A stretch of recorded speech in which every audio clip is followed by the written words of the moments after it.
Thanks, Jillian. We're talking about the border crisis tonight in our Common Ground segment. Joining us, Republican Monica de la Cruz and Democrat Henry Cuellar. They are members of the Texas congressional delegation representing neighboring districts, as you see on the map here, along the southern border. Thank you both for being here. This is a big week, and it has been a long time coming. Congressman Cuellar, first to you. There's been a lot of not only Republicans but Democrats saying that the administration may not be prepared for this moment. How do you see it in this week? We've added $2.4 billion in the last 2 years to CBP. That's a lot of money. That's a huge 15% increase. But it's not only the money that we need to look at, it's the policies. And if you're going to get rid of Title 42, you got to be ready with Title 8 with expedited removal. In my opinion, I think that might be a little bit too late.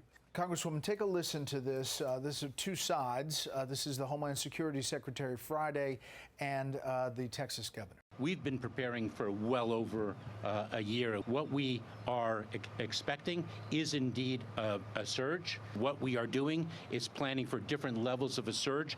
President Biden is laying down a welcome mat to people across the entire world, saying that the United States border is wide open. Now, in data that tracking all the way back to March 2020, the Title 42 expulsions, pretty significant if you look at the numbers. 1,054,000 in 2022, 419,000 in 2023 so far. What do you expect to happen on Thursday? Just like Secretary Mayorkas said, they have been expecting this for well over a year, but yet the Biden administration has not done anything, especially when it comes to policy. That's where Congressman Cuellar and I agree. It's not about the money being thrown at the problem. It is about policy. And that's why the Republican GOP this week will put on the House floor H.R. 2, which will put the policies in place to disincentivize this illegal immigration. So H.R. 2, we'll get to some of the details here, up for a vote this Thursday. Secure the Border Act of 2023, restart border wall construction, increase number of Border Patrol agents, strengthen and streamline asylum process, and catch and release. Congressman Cuellar, are the Democrats going to vote for that? There's a lot of things there that I can support, but there are some things that I certainly don't support. A wall is a 20th century solution to a 21st century problem that we have.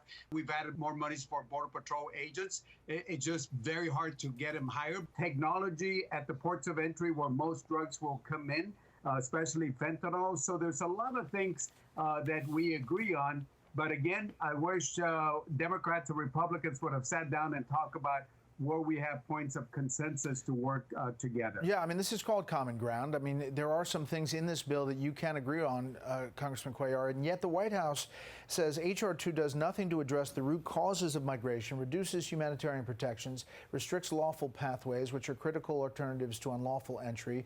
If the president were presented with H.R. 2, he would veto it. I guess, Congressman Cuellar, the question is, how do we as a country get around this moment, this problem? Monica and myself, we're from the border. We believe in law and order.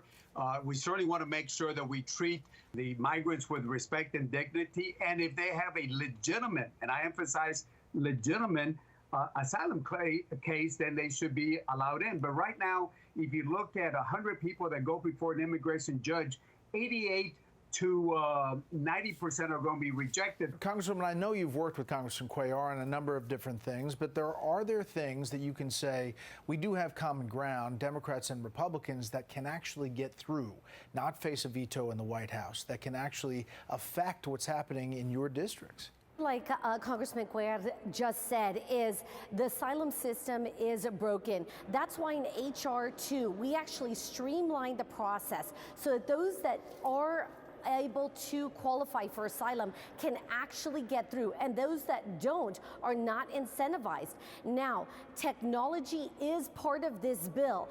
The wall is just a small portion of it. Well, I say 900 miles of it. The rest is in technology and boots on the ground. All right, quickly, Congressman Cuellar, I mean, can you vote? Can you get to yes on H.R. 2, or do you need to see changes in it? Oh, yeah. If they would allow amendments and let me do the amendments, I live in the border. I don't go visit the border. I live there. As a legislator, I want to see, I want to have an input. I don't want somebody to give me a piece of legislation and say, vote on it because I know better than you do. All right, Congresswoman, do you think you can go to the Speaker and say maybe allow some amendments for the Democrats to get on the board? Well, I think that's between the Speaker of the House and the Minority Leader. Speaker McCarthy has been an excellent leader, getting the GOP to come to common ground to put a great piece of legislation through H.R. 2, and I look forward to voting yes on this legislation. Do you both think that beyond the immigration issue, which obviously is very complex and there's all kinds of issues, and you well know every single one of them, are there other issues that you could tell people at home you all can get to a place where you get things done? We both agree that it's technology that needs to be included in this bill and that boots on the ground need to be part of this legislation. Last word, Congressman. Look, you can talk about adding more Border Patrol agents, more CFO, which are the men and women in blue, technology. But again, the legislative process should be where Democrats and Republicans sit down together and come out with bipartisan legislation. And we can do that. Probably it won't be on this bill. Well, you never know, Congressman. Stranger things have happened. They could change their mind and let you guys amend and have a part. We'll see. Thank you both for being on Common Ground. We appreciate it. Thank you. Thank you.